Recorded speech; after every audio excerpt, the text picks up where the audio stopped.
yang akan sedikit disyarahkan lalu yang membaca kitab Ar-Risalah Al-Jami'ah yang telah diperintahkan oleh Guru Mulia kita. Saya menjadikan Ar-Risalah Al-Jami'ah ini setelah kita mensyarahkan Sahih Bukhari, karena dari awal ceramah masih ada yang masih berdatangan, ya. Jadi bila Risalah Al-Jami'ahnya setelah syarah ini jamaah 99% sudah hadir semua. Kalau sekarang ada yang masih baru berdatangan terkena macet atau hujan dan sebagainya, jadi kita syarah Sahih Bukhari dulu, baru Risalah Al-Jami'ah. Di saat jamaah sudah di tempat semuanya, insyaallah. Yaqulu Abu Juhaifah radhiyallahu anhu, kharaja alaina Rasulullah sallallahu alaihi wasallam bil hajrah fa'utiya bi wudu'in fatawadda'a wa ja'ala an-nasu يأخذون من فضل وضوئه فيتمسحون به. وصلى النبي صلى الله عليه وسلم الظهر ركعتين والعصر ركعتين وبين يديه عنزة. وقال أبو موسى رضي الله عنه دعا النبي صلى الله عليه وسلم بقدح ماء فغسل يديه ووجهه فيه ومجى فيه. ثم قال رسول الله صلى الله عليه وسلم لهما اشربا منه وأفرغا على وجوهكما ونحوركما. Sahih riwayat Bukhari di Sahih. Hadirin hadirat yang dimuliakan Allah. Hamdan li Rabbil khassana bi Muhammadin wa anqadhana min dhulmatil jahli wal layajin. Alhamdulillahi alladhi hadana bi'abdihi al-mukhtar man da'ana ilayhi بالإذن وقد نادانا لبيك يا من دلنا وحضانا. صلى الله وسلم وبارك عليه وعلى آله. الحمد لله الذي جمعنا في هذا الاجتماع في طاعة puji kehadirat Allah yang saat ini kita berada di hadiratnya, yang saat ini kita berada di dalam naungan kesuciannya, di dalam naungan keluhurannya, di dalam naungan kewibawaannya, di dalam naungan kekuasaannya, di dalam naungan kasih sayangnya, di dalam naungan Sang Maha Penentu masa depan kita dunia dan akhirat. Rabbul Alamin, yang mana perkumpulan seperti inilah yang akan membuka banyak gerbang-gerbang kebahagiaan dan rahmat di dunia dan di akhirat. Dan kita berlindung kepada Allah dari perkumpulan-perkumpulan yang padanya dibuat hal-hal yang dimurkai Allah.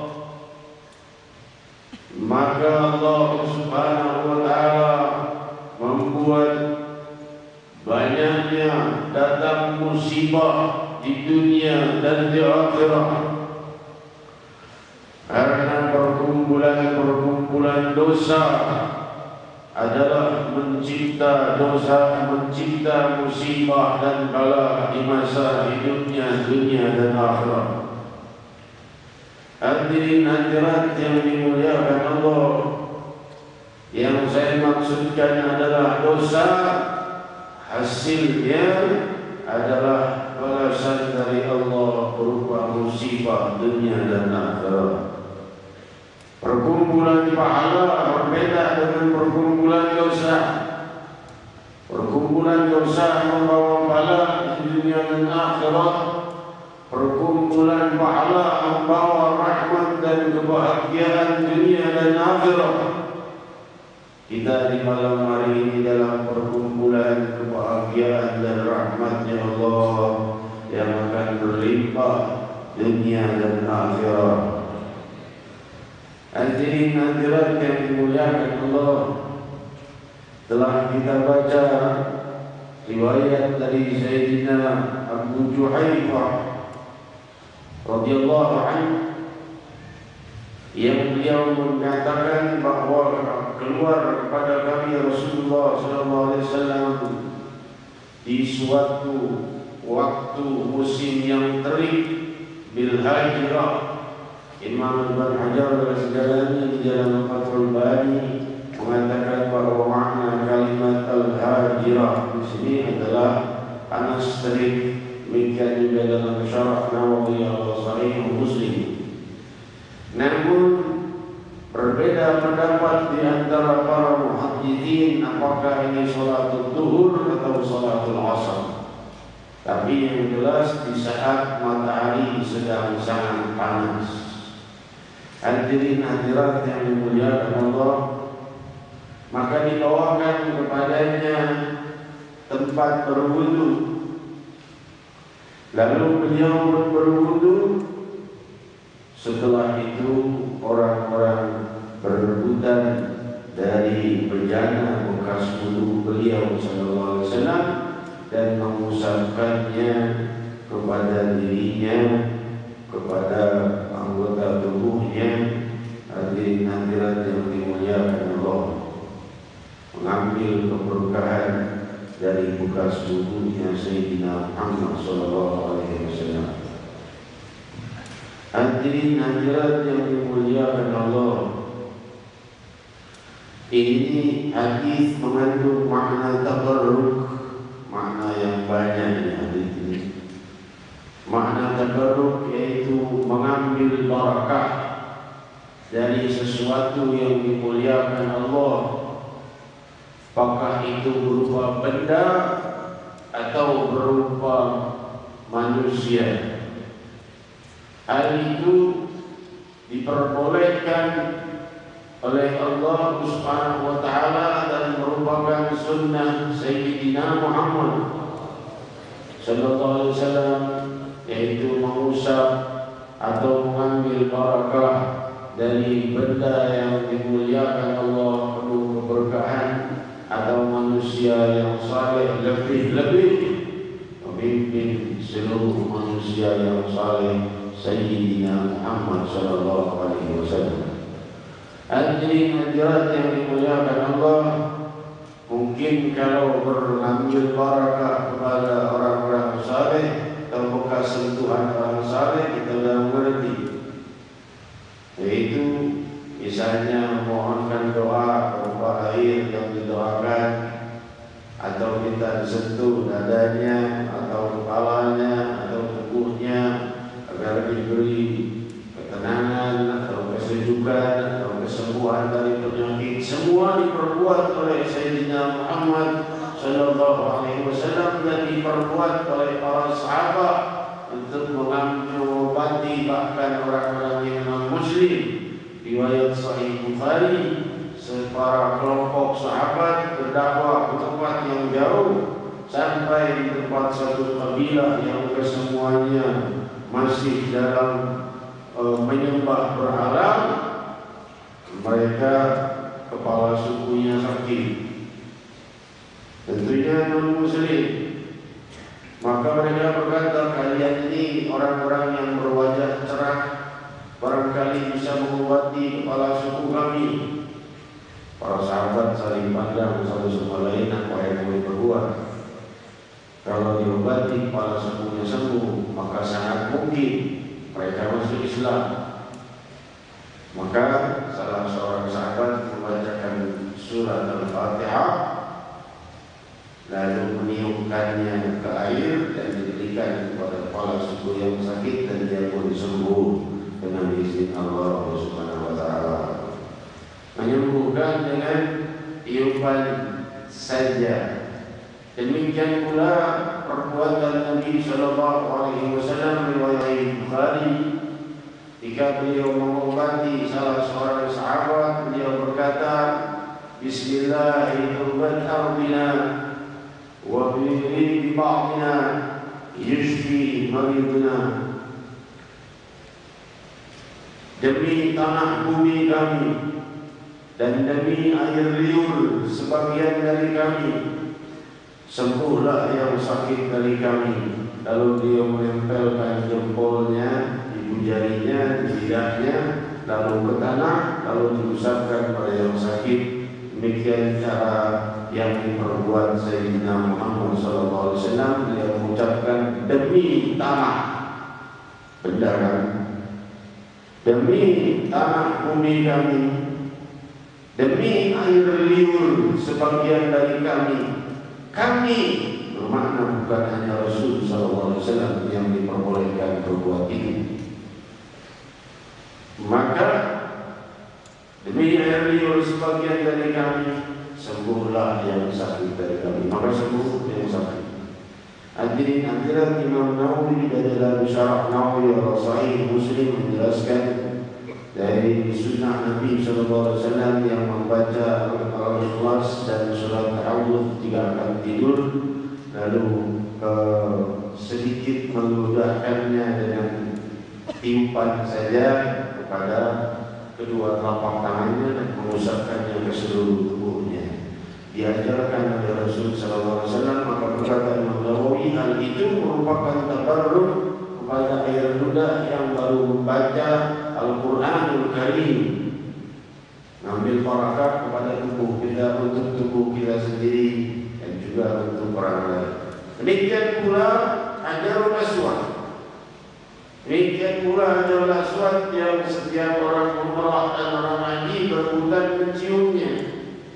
Riwayat Sahih Bukhari berkata Sayyidina Umar bin Khattab, kalau kau ini tidak dicium oleh Rasulullah, sungguh kau ini benar-benar, sungguh kau ini cuma batu, dia bisa memanfaat dan mudarat, hanya batu kalau dibawa dari surga. Dia Rasul adalah batu dari surga, walau dari surga. Kalau kita batu tidak mau mudarat dan manfaat, laulah kepada Rasulullah, Allah akbar.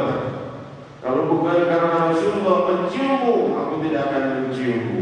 Maka Sayyidina Umar menciumnya. Benda, batu, tidak bisa beri mudarat dan manfaat. Tapi setelah dicium Sayyidina Muhammad, maka hal itu menjadi sunnah rebutan sampai sekarang orang ingin menyentuh dan mencium Hajarul Aswad. Hadirin hadirat yang dimuliakan Allah, demikian juga banyak daripada hal lainnya. Karena pembahasan kita banyak, malam hari ini kita lanjutkan saja bahwa para sahabat ini mengambil tugas seluruhnya Rasul SAW dan mengusapkan ke wajah mereka dan tubuh mereka. Lantas Nabi SAW melakukan sholat zuhur 2 rakaat, sholat asar 2 rakaat.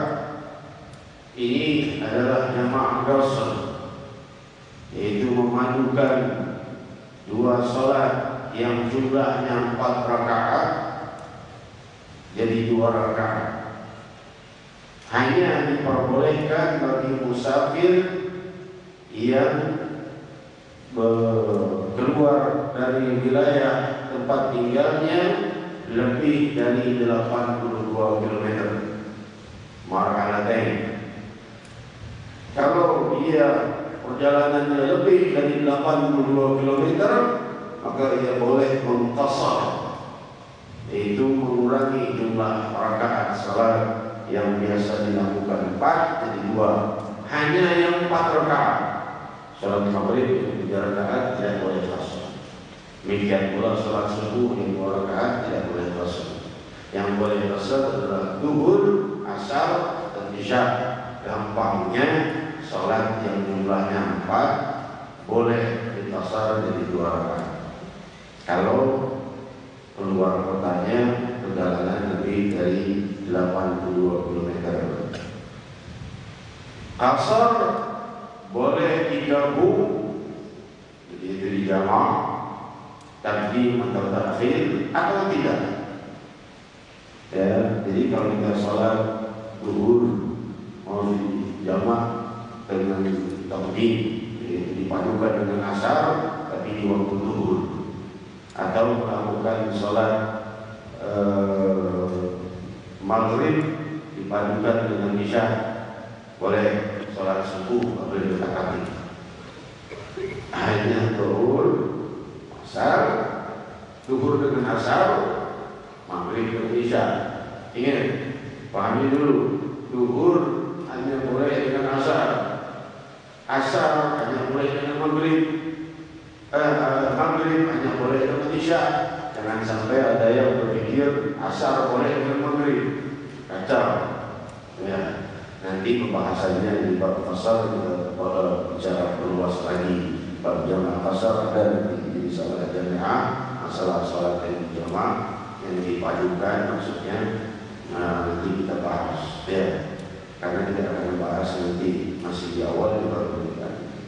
Wabaina yadayhi anzal. Di hadapan Rasul sallallahu alaihi wasallam terdapat patok berupa tongkat atau pedang atau panah atau apa saja yaitu pembatas. Maka dijelaskan oleh para fuqaha, kalau sudah ada itu di depan orang yang sholat, pembatas, pakai tongkat atau apa, nggak boleh dilewati. Tapi kalau tidak ada pembatas itu, maka boleh dilewati di depannya, walaupun makruh.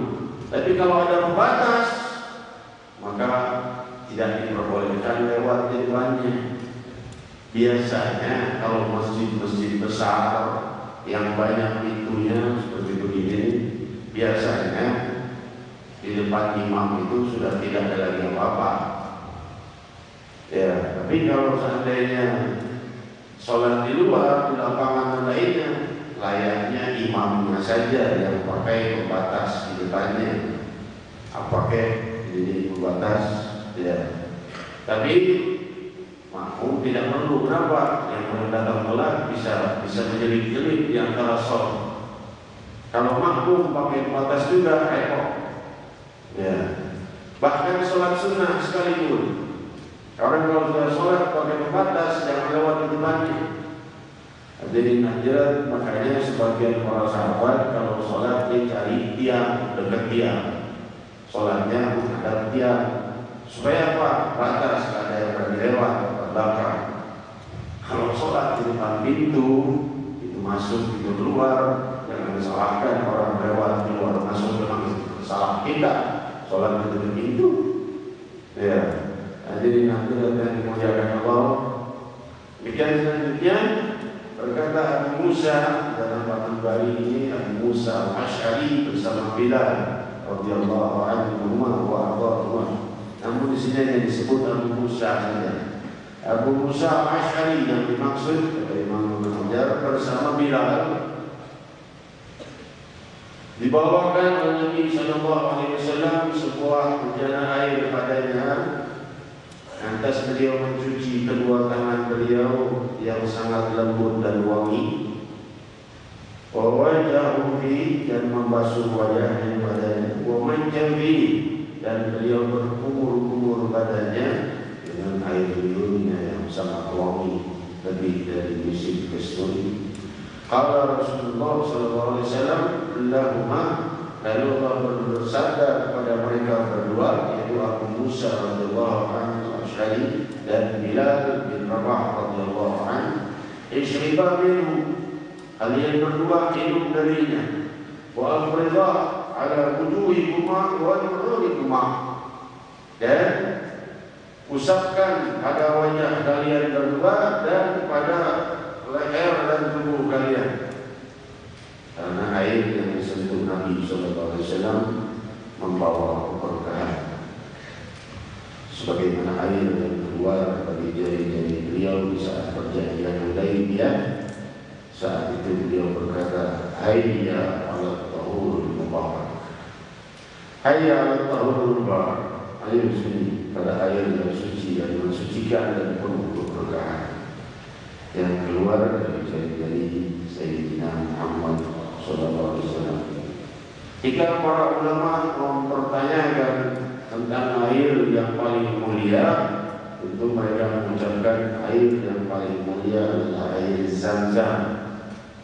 Air Zam-Zam makruh dipakai untuk membersihkan najis atau istinja. Tapi air Zam-Zam adalah untuk minum dan berwudu karena mulianya. Tapi air yang paling mulia, mereka mengatakan airnya sudah tidak ada, tapi paling mulia adalah yang keluar dari jari-jari Rasulullah Sallallahu Alaihi Wasallam, bahkan air itu lebih mulia dari air yang ada di surga. Karena air yang ada di surga bukan keluar dari jasad yang paling dicintai Allah, Sayyidina Muhammad Sallallahu Alaihi Wasallam. Jadi hadirat yang dimuliakan Allah, demikian riwayat Sahih Bukhari ini daripada beberapa makna, yaitu padanya salat jamaah yang dilakukan oleh Rasul, salat asar di waktu asar dan di waktu zuhur, lalu tabarruk, ambil keberkahan. Hal ini merupakan hal yang sunnah muakkadah, bukan hal yang syirik ataupun bid'ah. Sebagian memahami syirik dan bid'ah karena mereka tidak tahu hadis yang sahih. Mereka hanya membaca buku-buku saja yang membahas hal ini, bukan membuka Sahih Bukhari atau Sahih Muslim atau kitab-kitab sahih lainnya dibuka, baca sendiri satu persatu. Mereka akan tahu bahwa tabarruk, mengambil keberkahan, adalah hal yang merupakan sunnah Nabi kita Muhammad Sallallahu Alaihi Wasallam. Sayyidina Anas bin Malik radhiyallahu anhu wa ia Sayyidina Asma binti Abi Bakar radhiyallahu anha putrinya Sayyidina Abu Bakar Siddiq, istrinya Rasulullah sallallahu alaihi wasallam, seorang ummul mukminin, seorang kakak dari Sayyidatina Aisyah radhiyallahu anha. Asma binti Abi Bakar ini menyimpan jubahnya Rasul sallallahu alaihi wasallam.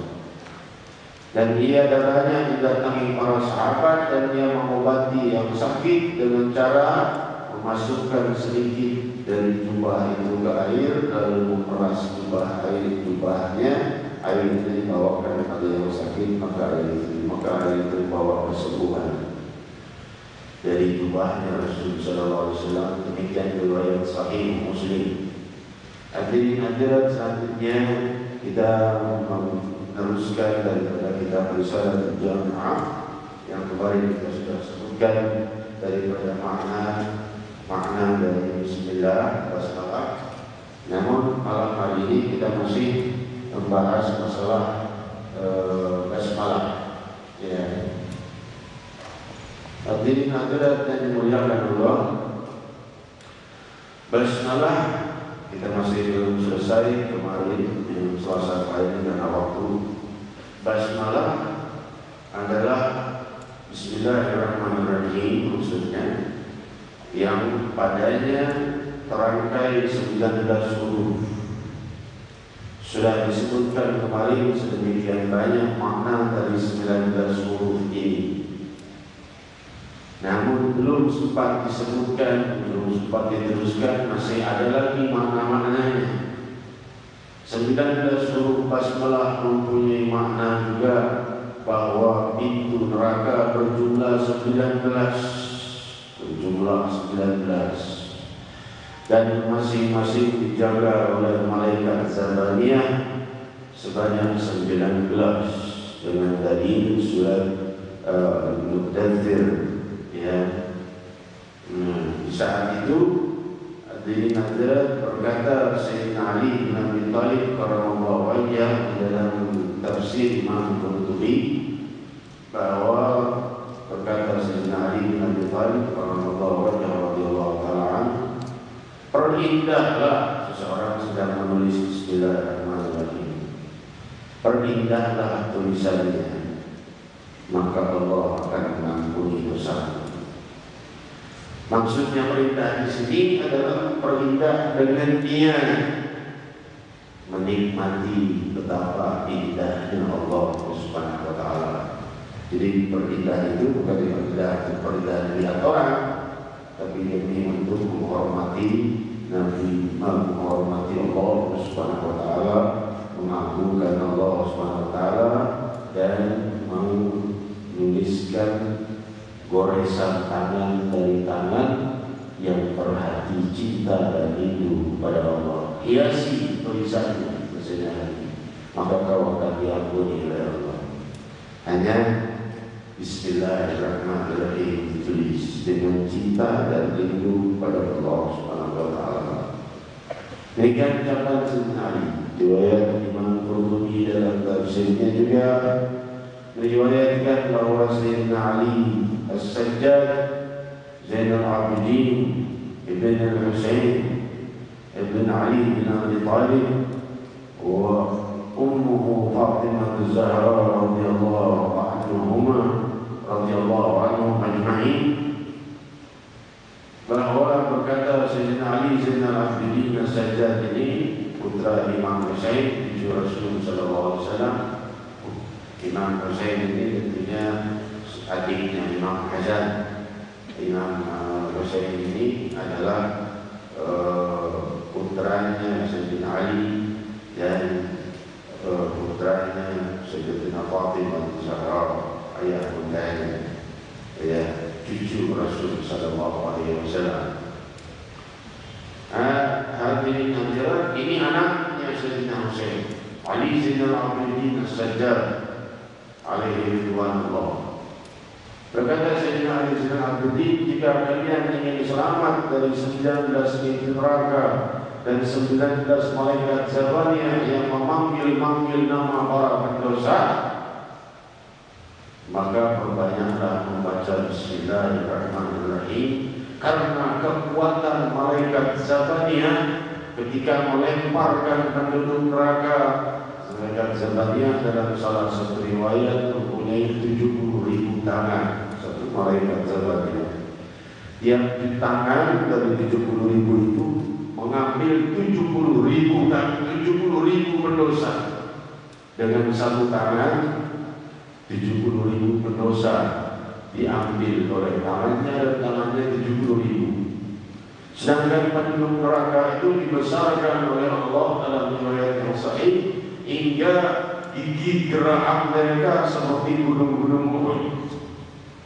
Dibesarkan oleh Allah SWT hingga tubuhnya sangat besar untuk masuk ke dalam tempat orang-orang yang hamba-hamba yang dimurkai Allah SWT. Malaikat Zabaniyah ini kekuatannya tiap kali melempar dengan Bismillahirrahmanirrahim, bergerak 70.000 tangannya, mengambil 70.000 pendosa dari setiap satu tangan. Kekuatan itu dia ucapkan Bismillahirrahmanirrahim. Dan kekuatan api neraka juga berasal dari Bismillahirrahmanirrahim.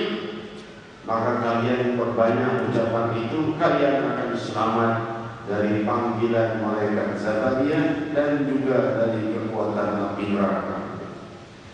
Inilah hamba-hamba yang ketika melintasi jembatan Sirat, maka api neraka Jahannam berteriak, "Murru ya ibadallah, tahriqi nurak."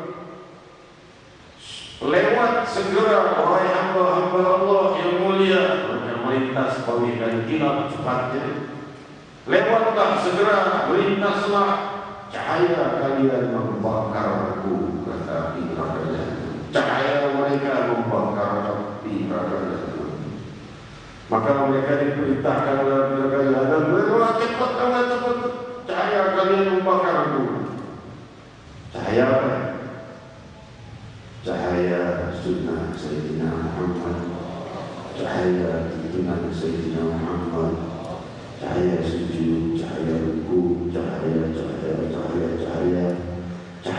ibadah yang terindah dari semua ibadah, yaitu cahaya salat, yang cahaya salat itu diawali dengan Bismillahirrahmanirrahim.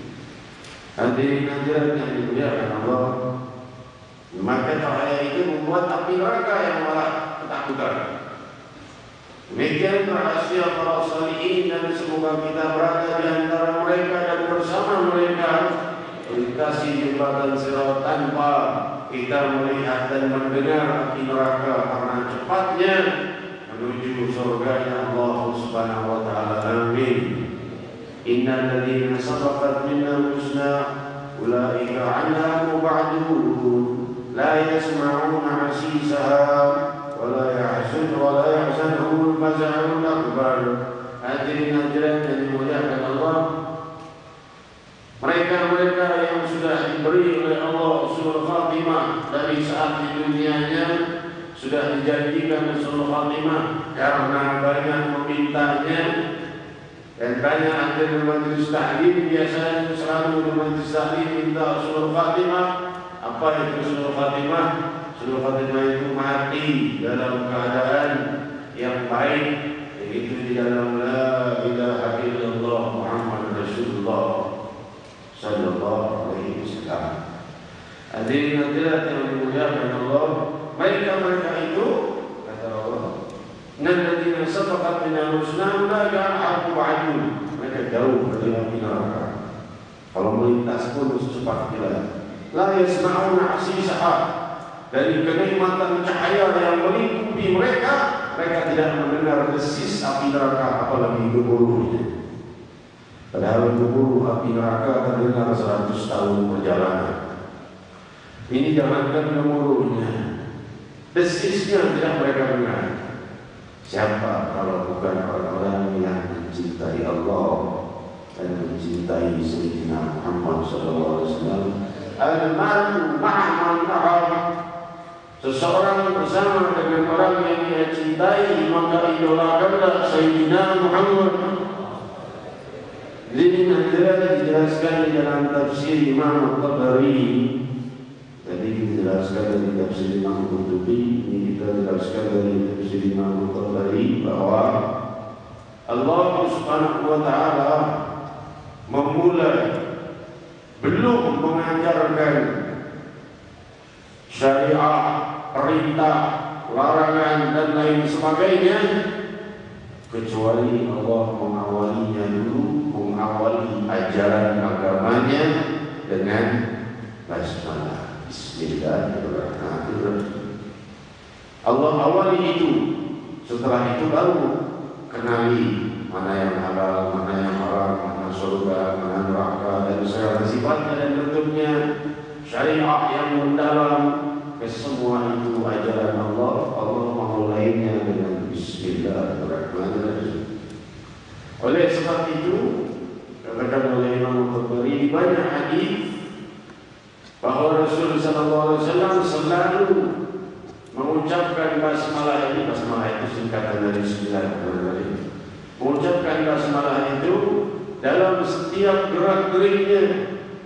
Berdiri Bismillah, duduk Bismillah, makan Bismillah, tidur Bismillah, selesai keluar Bismillah, pulang Bismillah, ambil sesuatu Bismillah, semuanya Bismillahirrahmanirrahim. Bismillahirrahmanirrahim, kecuali punya perbuatan maksiat jangan berbuat dengan basmalah. Selain itu selalulah berbasmalah. Karena orang yang terus membaca Bismillahirrahmanirrahim, maka ia mengawali ibadah atau perbuatannya dengan hal yang diridhai Allah, dengan nama Allah. Maka tingkat kepada keridhaan Allah perbuatannya, karena dia awali dengan Bismillahirrahmanirrahim. Hadirin hadirat yang dimuliakan Allah,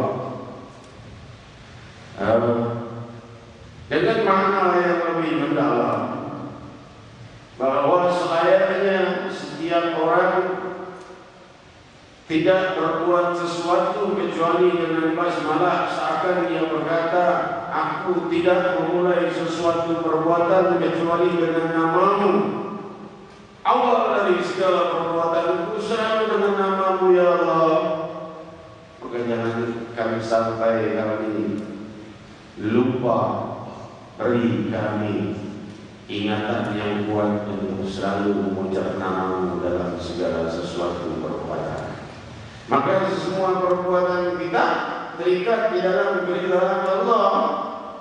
Hadirin hadirat, di dalam salah satu riwayat yang ketiga dari guru kita Muslim Al-Arif beliau Habib Umar bin Abdul, beliau menghikayatkan salah satu hikayat ketika seorang wanita yang saleh tiap kali berbuat apa-apa selalu basmalah. Tangganya kesal. Segala-galanya Bismillah, nyapu Bismillahirrahmanirrahim, rumah Bismillahirrahmanirrahim, Bismillahirrahmanirrahim. Kamu ini semuanya Bismillahirrahmanirrahim, Bismillahirrahmanirrahim. Dia berkata, karena kalau dengan Bismillahirrahmanirrahim barangkali akan terjadi musibah, Allah akan menjauhkannya dari itu. Oh gitu. Coba Ini satu tegaknya bismillah terus. Sudah kesal dari orang itu bismillah, kapan bismillah, segala-gala bismillah. Maka dia berikan makanan bejana, berisi makanan panci, isi makanan katanya ini hadiah untukmu, isinya belum bisa. Ayo deh, buka panci pasti pakai basmalah, pengen tahu sampai kemana basmalahnya. Ayo baca bismillah, buka ular beracun. Kau bilang menjauhkan dari musibah, kasih panci itu. Maka ibu itu menerimanya, masuk ke dapur, menaruhnya dan membukanya. Ternyata Allah berubahnya menjadi makanan yang nikmat. Maka ia mengucapkan bismillahirrahmanirrahim saat membukanya, Allah berubahnya menjadi makanan yang nikmat. Maka ia keluar pada tangannya, terima kasih makanan yang nikmat darimu. Apa? Makanan yang nikmat? Kau menyukai makanan yang bawakan itu? Bisa. Ya. Iya. Dibawa perjalanannya. Ini kan makanan yang kau bawakan. Dia berkata, subhanallah min kalimat bismillahirrahmanirrahim. Masya Allah, dari agungnya kalimat bismillahirrahmanirrahim. Hadirin hadirat yang dimuliakan Allah. Jadi berkata Imam Tabari alaihi rahmatullah bahwa Nabi SAW selalu memperbuat basmalah dalam gerak-geriknya. Maka layak kita dalam segala gerak-gerik selain maksiat selalu mengucap basmalah. Maka perbuatan yang harusnya tidak ada pahalanya jadi berpahala. Buka panci itu kan bukan hal yang sunnah atau hal yang membawa pahala. Mubah saja, pindahkan bantal atau mengangkat sesuatu. Tapi kalau pakai bismillah, terikat pada keridhaan Allah, terikat pada nama Allah, pada keridhaan Allah. Hadirin hadirat, semoga Allah melimpahi kita cahaya kehidupan. Bismillahirrahmanirrahim. Hadirin hadirat yang dimuliakan Allah, dijelaskan pula bahwa berkata Imam Al-Tabari, makna dari bab kalimat bismillahirrahmanirrahim itu kan dari bismi. Awalnya bismi dulu, baru Allah, baru Ar-Rahman, baru Ar-Rahim. Bismi itu kalimat ba bermakna bahaullah. Wasin sanahu, sanahu. Wabin mamlakatuh. Ini berikhtilaf banyak ulama tentang makna kalimat ba, sin dan mim dalam kalimat bismillah. Kalimat ba menjelaskan Imam Tabari dalam tafsirnya bermakna bahaullah, kewibawaan Allah. Sin sana cahayanya. Mim mamlakatuh, mim kerajaan Allah. Kenapa? Allah memulai ba, sin, mim. Allah memulai alam semesta ini dari tiada, yang ada hanya kewibawaan Allah. Lalu Allah SWT menciptakan dengan cahayanya seluruh alam semesta. Lalu terjadilah kerajaan Allah, mamlakatuh, bismi, bidik, ba, sin, mim. Bahaullah, sana'u, mamlakatuh, mim, mamlakatuh, sin, sana'u, ba, bahaullah. Keagungan Allah, kebesaran Allah, kemuliaan Allah, keluhuran Allah, lalu cahaya Allah Subhanahu wa taala, lalu kerajaan Allah Subhanahu wa taala. Ini aturan terjadinya alam semesta dari tiada dipadu oleh Allah dalam makna kalimat bismi, baru berhadapan dengan lafzul jalal Allah. Hadirin hadirat yang dimuliakan Allah, demikian sebagian dari rahasia kemuliaan kalimat bismillah. Kalimat bismi telah kita jelaskan maknanya, rahasia keagungan Allah, membahnya bahwa Allah sin sanau mim mamlakatuh. Terjadilah itu semua dengan kehendak Allah Subhanahu wa taala dan berawal dari nama Allah, dengan makna dengan nama Allah atau demi nama Allah atau nama Allah, waktunya ziyadah saja. Seperti kita jelaskan pada malam Selasa yang lalu. Hadirin hadirat yang dimuliakan Allah, demikian sebagian daripada penjelasan tentang Bismillahirrahmanirrahim. Kita masih belum selesai, masih kita akan membahas tentang makna lafzul jalal sedikit malam Selasa yang akan datang insyaallah dan Ar-Rahman Ar-Rahim. Waktu kita sempit, hadirin saya tidak boleh melebar karena ada beberapa pembahasan lain yang akan kita bahas. Yang pertama, kita mendoakan kesembuhan untuk Bapak Musono Suhendar, usia 63 tahun, terkena stroke hingga pecah salah satu daripada sel otaknya.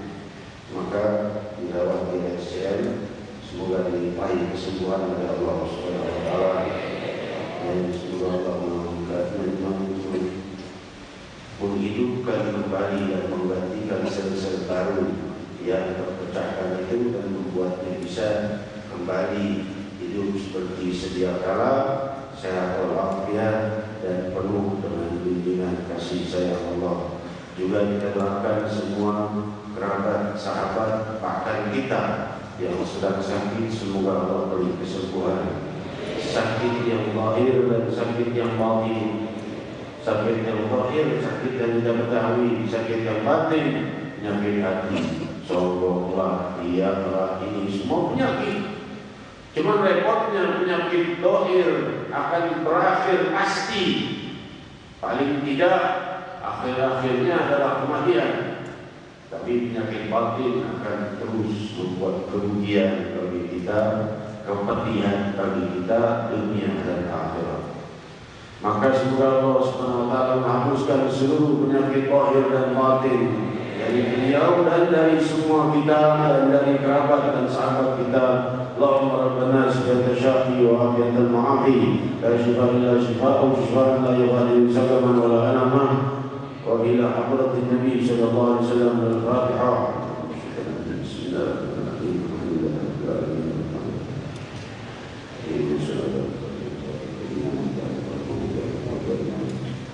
Kita doakan juga hajat Bapak Haji Ashraf Ali, punya hajat yang mulia, semoga dikabulkan hajatnya. Allah Subhanahu wa taala semoga mengabulkan hajatnya daripada yang dia dapatkan dan mengabulkan seluruh hajat kita dunia dan akhirat. Ala hadhihi niyyah wa ala kulli niyyatin salihah wa ila hadratin Nabi sallallahu alaihi wasallam. Al-Fatihah.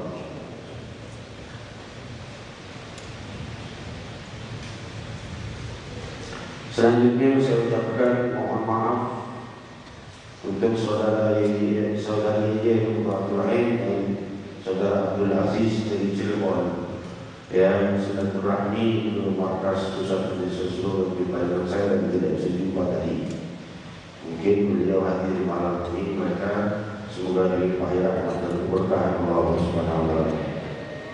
Selanjutnya pertanyaan tentang mengucapkan selamat hari Natal. Apakah diperbolehkan bagi muslimin? Sudah saya jawab minggu kemarin, tapi sebagian mungkin belum dengar. Dan ini juga streaming website www.notisrasul.org, disaksikan banyak orang di luar kota dan di luar negeri. Pertanyaan ini jawabannya adalah tidak haram secara mutlak. Kembali kepada niat kita. Kalau niat kita mengucapkan selamat hari Natal itu adalah niat selamat hari lahirnya Isa bin Maryam, maka hal itu boleh. Karena Allah telah berfirman ucapan Nabi Isa ketika masih bayi, Assalamu alayya yawma wulidtu wa yawma amutu wa yawma ub'atsu hayya. Salam sejahtera di hari lahirku, di hari wafatku, dan di hari aku dibangkitkan. Maka mengucapkan selamat hari Natal jika niatnya selamat hari lahir Nabi Isa, bukan Tuhan Yesus, bukan, karena kita tidak berakidah non-muslim, kita muslimin. Kita menganggap Isa bin Maryam adalah Nabi dari para Nabi dan Rasul, dari para Rasulnya Allah. selamat hari kelahiran Nabi Isa, maka boleh-boleh saja, walaupun kalimatnya bijaksanaan. Tapi sebagian orang mengatakan 25 Desember itu bukan kelahiran Nabi Isa, itu dibuat oleh apa Kaisar Romawi dan lain sebagainya. Lepas dari itu semua, kita boleh mengucapkan selamat hari kelahiran semua para nabi dan rasul di hari manapun dan kapanpun. Selamat hari lahir Nabi Ibrahim kalau tahu. Lebih-lebih lagi hari lahir Nabi Sayyidina Muhammad sallallahu alaihi wasallam 12 Rabiul Awal, hadirin hadirat yang akan datang insyaallah. Ini pertanyaan jawabannya begitu.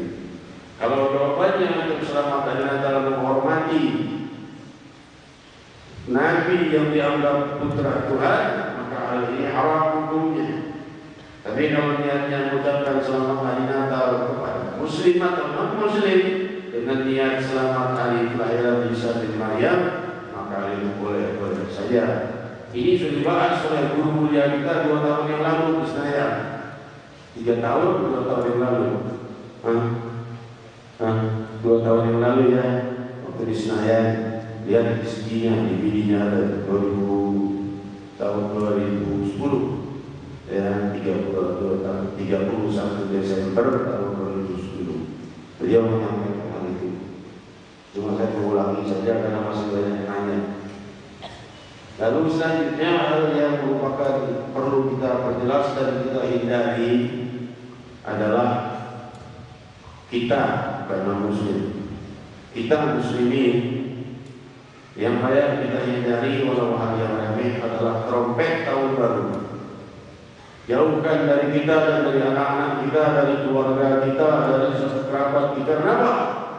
Karena kalau muslim meniupnya itu tanda kemenangan non-muslim atas orang muslim. Tanda kekalahan iman kita dengan memuliakan hal yang dimuliakan oleh orang-orang yang tidak menyembah Allah. Maka itu merupakan hal sama saja kita meniupkan trompet dan Allah Maha mendengarnya, dia memuliakan hal yang kuhinakan.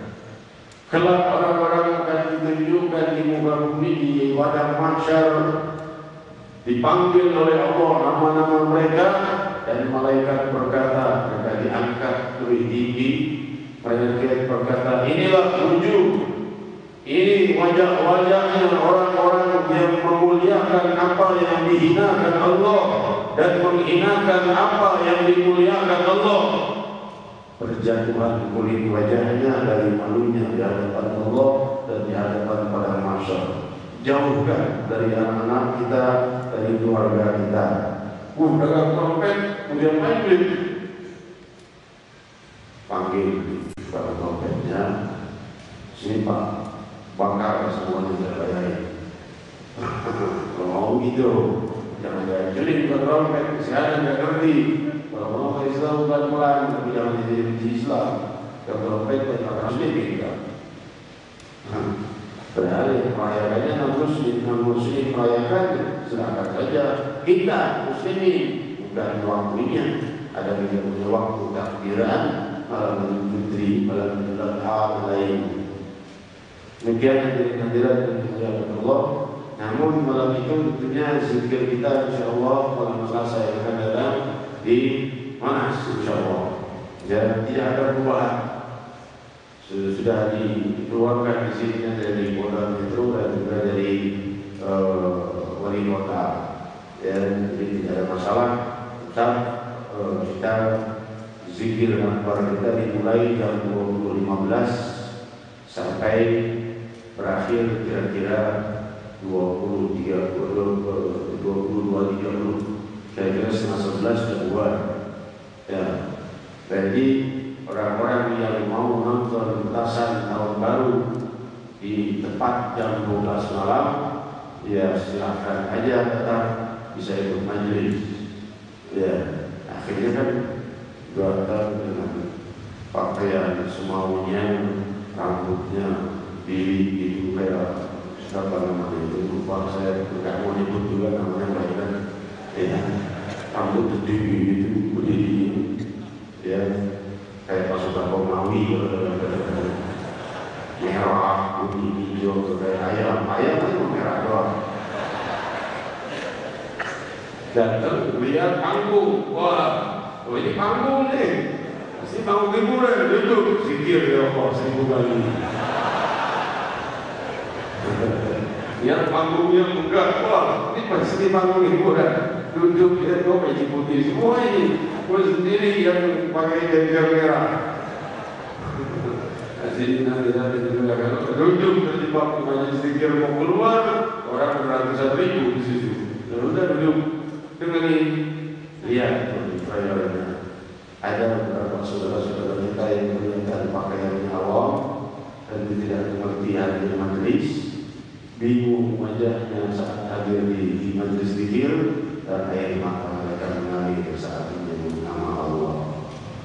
Itu sungguh hal yang sangat agung di akhirat dan layak kita untuk melestarikan zikir ini. Jadi sebagaimana ucapan Bapak Menteri Sekretaris Negara mengucapkan bahwa betul hari ini bagus didukung penuh. Kenapa? Karena muda-mudi ratusan ribu yang kumpul, rata-rata pemuda-pemudi. Ini kalau dilepas ratusan ribu, mana kalinya? Kalau kemudian jalanan, akhirnya trek-trekan, akhirnya mabuk-mabukan. Malam itu malam paling banyak yang berzinahan. Malam paling banyak perjudian, malam paling banyak minuman keras dikonsumsi oleh muslimin umat Nabi Muhammad SAW. Yang non-muslim mereka tidak wajib bagi mereka berdasarkan syariat. Tapi bagi kita muslimin, kenapa kita yang merayakannya? Bukan hari raya kita 31 Desember dengan 1 Januari ada bedanya. Bedanya usia kita makin berkurang. Itu saja. Hadirin hadirat yang dimuliakan Allah. Demikian. Tapi mereka seperti hadirat yang mau nonton petasan tahun baru ya silakan aja. Oh, anak-anaknya misalnya mau hiburan ya. Di majelis zikir, selepas majelis zikir kalau pulang nonton nonton gituan. Ya. Daripada di kamar sendiri di rumah ngagetin orang sebelah rumah lagi jantung, meninggal. Jadi yang nonton di sana aja nonton, keluar modal lintasan ratusan ribu, itu keluarga di tempat masing-masing, akhirnya petasannya kena rumah orang, bakaran. Jadi berjalan yang mulia Allah. Demikian, seru kalau dia pikir ratusan juta itu mungkin miliaran rupiah dikeluarkan untuk dasar tahun baru. Sedangkan banyak saudara-saudara kita yang tidak makan setiap hari, yang makan 2 hari sekali, yang rumah dari koran. Ada wanita-wanita tukang sampah sejak selesai sholat subuh dari sampah, hidupnya dari sampah, makanannya dari sampah. Hadirin hadirat yang dimuliakan Allah, ratusan juta bahkan miliaran mungkin dikeluarkan hanya untuk pemandangan yang indah. Pandangan mata doang. Kalau mata buta atau mata ditutup tidak lihat. Ya, coba itu mata kita enggak kelihatan. Asal bagus, indah, mau meledak, enggak meledak. Dan acara ini sudah didoakan oleh dan disetujui oleh guru mulia kita Muslim Al-Arif Bilal Nabi Muhammad Nabi. Dan ketika saya mintakan sambutan streaming, beliau menjawab akan mencoba mencari waktu yang tepat, bisa streaming secara langsung, bisa rekaman untuk sambutan mereka yang hadir di zikir malam 1 Januari. Tapi masih mencari waktunya karena buat jadwal beliau sangat padat sekali. Insya Allah kita dapat bagian streaming sambutan dari beliau. Amin Allahumma amin. Yang akan berpikir ya Allah sebanyak 1000 kali di malam itu. Untuk apa? Untuk keselamatan kita, keselamatan kota kita, keselamatan bangsa kita, keselamatan muslimin muslimat seluruh barat dan timur di Jakarta, supaya Allah menahannya dari hujan. Ya, kalau ada yang bilang walau dewa pun tidak bisa mengatasi banjir kayak ini, Allah Subhanahu wa taala mampu menahan air hujan dan menahan banjir. Kalau Allah menghendaki, maka Allah Subhanahu wa taala akan turunkan hujan deras seterusnya hingga Jakarta itu gelap. Mau ada 1000 kanal tak tenggelam gelombang, tapi Allah Maha menenggelamkan seluruh permukaan bumi di masa Nabi Nuh alaihi wasallam. Namun jika banyak orang berdoa, tadi apa yang saya sebutkan di awal, perkumpulan zikir, perkumpulan taklim, perkumpulan mulia seperti ini membawa kebahagiaan dunia dan akhirat. Perkumpulan dosa membawa musibah dunia dan akhirat. Maka oleh sebab itu kita tidak usah ribut mereka yang mau merayakan malam tahun baru seperti wasiat guru mulia kita 2 tahun yang lalu. Mereka yang dalam kemaksiatan coba nasihati dengan kelembutan. Jika mereka tidak kita kenali, maka cukup sapa mereka dengan ramah. Sapaan itu akan menjadi pedang yang menusuk hatinya, membuat dia malu. Orang pakai peci, orang pakai pakaian islami, mengucapkan salam kepadanya, sedangkan dia sedang dalam keadaan dosa. Banyak orang yang seperti itu. Ya, orang yang tobat karena diperbuati baik oleh orang yang baik. Ya, banyak sekali orang yang bertobat sebab itu, karena perbuatan baik orang lain bahkan hanya sekedar melihat. Misalnya dia lagi judi, lewat orang pakai Islami mengaji, dia ya Allah, terpukul hatinya. Maksiat haram itu orang ngaji, masya Allah, pengen kayak dia, tuh keinginan tobat terbit di hatinya. Kena disapa, tinggal hatinya, udah di majelis, makanya tinggal merah. Hadirin hadirat yang terakhir, tabligh akbar malam Ahad depan adalah di markas pusat Majelis Rasulullah SAW malam Jumat. Di markas pusat Majelis Rasulullah SAW, tapi masih kontrakan, mudah-mudahan bisa segera menjadi milik Majelis Rasulullah SAW. Amin. Dari situ kita konvoi ziarah dengan tertib dan aman.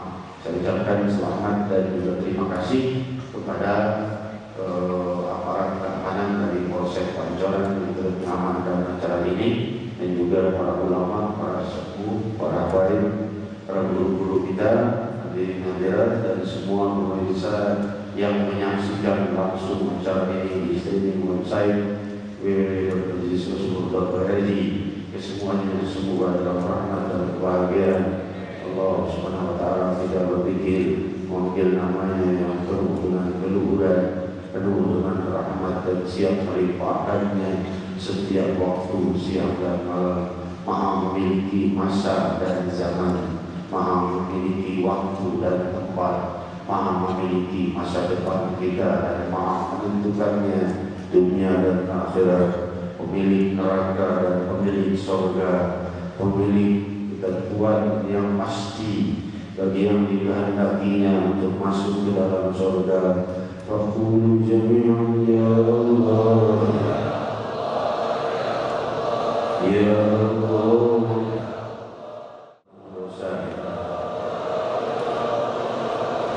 Kalau kau tidak mengizinkan kami dan murka pada kami, kau tidak akan izinkan kami memanggil nama-Mu, ya Allah.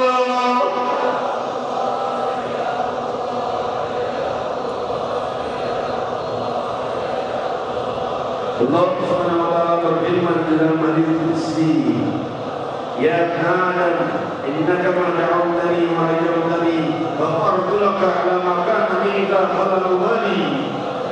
Ya ibn Adam, law balagat dhunubuka anana as-sama thumma astaghfartani ghafartu lak. Diriwayatkan dalam Musnad Imam Ahmad. Allah berfirman dalam hadis qudsi, wahai keturunan Adam, jika kau berharap kepadaku dan memohon kepadaku, memanggil nama Allah, menyeru Allah, melibatkan seluruh hajatnya pada Allah, maka ku ampuni dosa kalian tanpa kuperdulikan lagi. Wahai hamba-hamba, hai keturunan Adam, jika kau datang kepadaku, maksudnya berdoa, bermunajat, dengan membawa dosa walau mencapai langit, yang tertinggi. Balagat dunubuka anamis sama, walau sampai dosamu ke ujung langit tertinggi. Tumastaghfartani ghafartulah. Lalu kau mengemis dan memohon dengan sangat pengampunanku, kuhapus dosa kalian. Adakah yang lebih baik darimu ya Allah?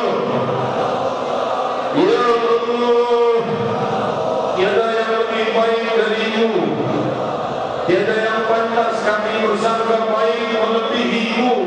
Ya Allah, kami bersangka baik kau telah menghapus seluruh dosa kami. Seluruh wajah ini akan kami berkumpul kembali di dalam surga-Mu. Ya Allah, salahkah jika kami bersangka baik kepadamu? Balasan mereka yang bersangka baik kepada Allah telah Allah sampaikan, ana 'inda dhanni 'abdi bi falyadhun bi ma syaa'. Aku bersama persangkaan hamba-Ku, maka silakan mereka menyangka dengan kemampuan mereka masing-masing. Semakin kau menyangka baik pada Allah, Allah makin baik padamu. Jika kau mendekat pada Allah sejengkal, Allah mendekat padamu satu hasta. Allah mendekat lebih lagi. Kau manggil namanya ya Allah.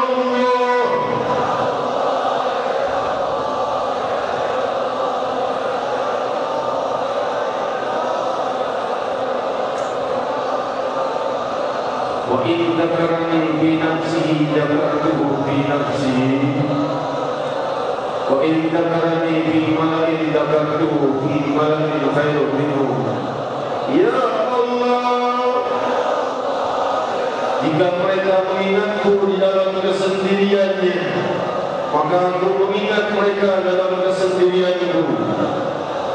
Jika mereka mengingatku, menyebutku di tempat yang banyak seperti ini, aku pun mengingat mereka di hadapan malaikat yang sangat-sangat luhur, yang lebih mulia daripada perkumpulan ini yang terdiri. Khairun minhum. Ya Allah, Ya Allah, Ya Rahman, Ya Rahim. Hajat-hajat kami dunia dan akhirat, kebutuhan kami dunia dan akhirat, kesulitan kami dunia dan akhirat, masalah kami dunia dan akhirat. Ya Allah, Ya Rahman, Ya Rahim. Semua kami titipkan, juga sisa usia kami kepada samudra kasih sayang dan belenggu-belenggu. Ya Rahman, Ya Rahim, la ilaha illallah,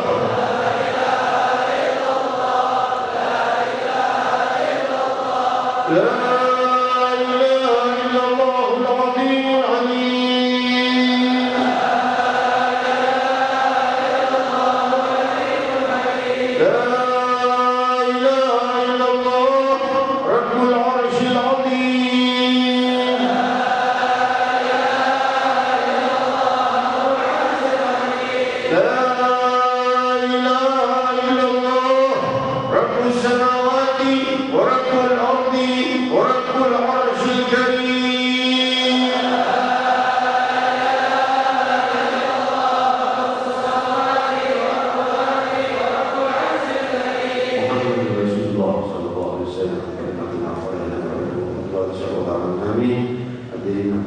Masih akan membaca kalimat la ilaha illallah tauhid dari guru kita Fadil Sayyid Da'ilullah Nabi Muhammad Qadir Al-Qais.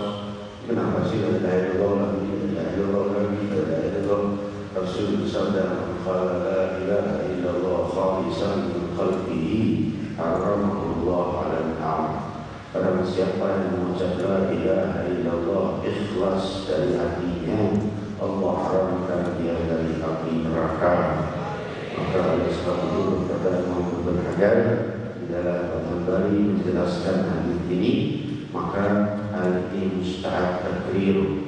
Itu hal yang baik untuk diulang-ulang kalimat ini, karena hati kita akan bisa berubah-ubah. Sebentar tenggelam dalam dosa, sebentar tenggelam dalam kemuliaan, sebentar tenggelam dalam dosa. Mungkin lebih banyak tenggelam dalam dosa tidak demikian kita kalau dalam salat dan sujud kita. Maka oleh sebab itu kita memperbanyak kalimat la ilaha illallah. Kita sebelumnya bersalam kepada Nabi kita Muhammad sallallahu alaihi wasallam. Dan dengan jalan demikian yang diajarkan oleh Allah. Allah ajarkan dalam tahiyat kita mengucap salam dulu kepada Rasul, baru la ilaha illallah Muhammad Rasulullah. Kenapa? Karena beliau yang mengenalkan kita la ilaha illallah Muhammad Rasulullah sallallahu alaihi wasallam. Ya Rasulullah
tapi mau mengakhiri sakitnya. Kaitannya yang di perut sudah berhenti. Itu kalau bergerak sakit, berdiri dari dulu di bawah sakit.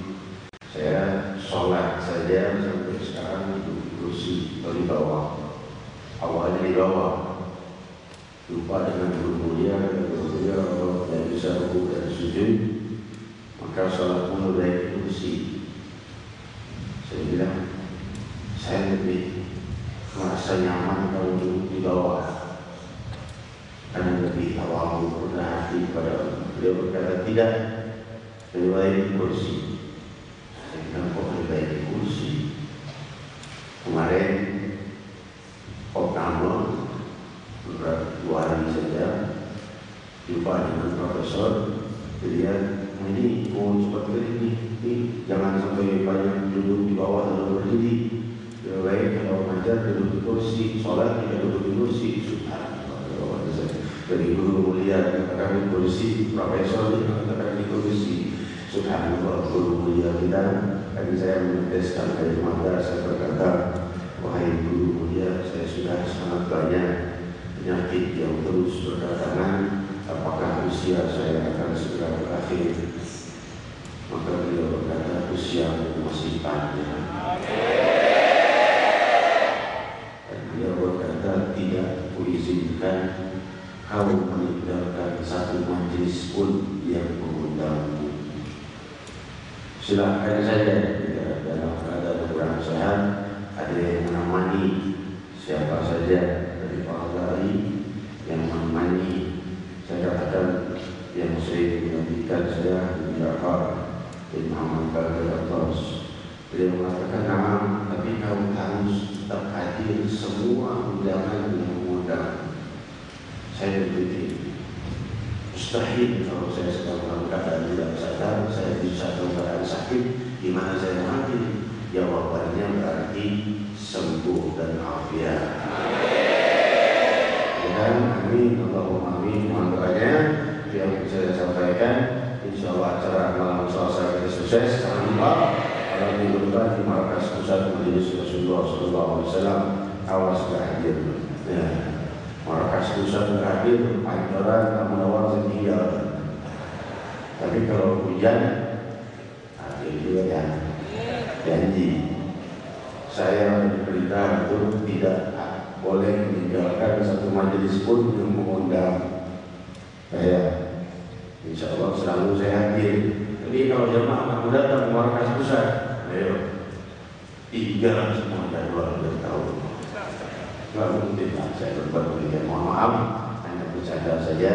Bagian hadirin-hadirin selanjutnya kita mohonkan kalimat tauhid dan doa menutup oleh guru kita Nabi Muhammad Al-Atas untuk bersyukur.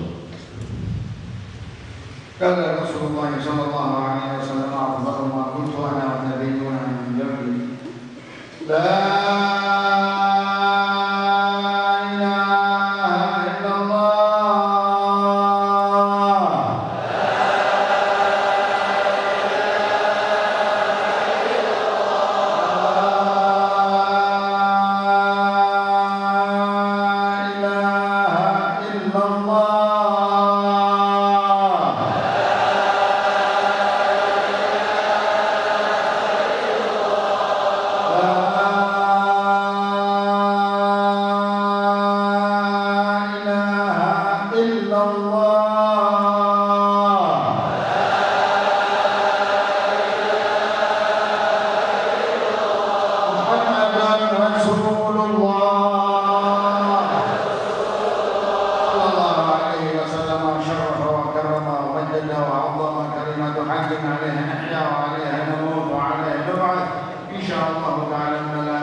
والغنى نسألك علما نافعا ورزقا واسعا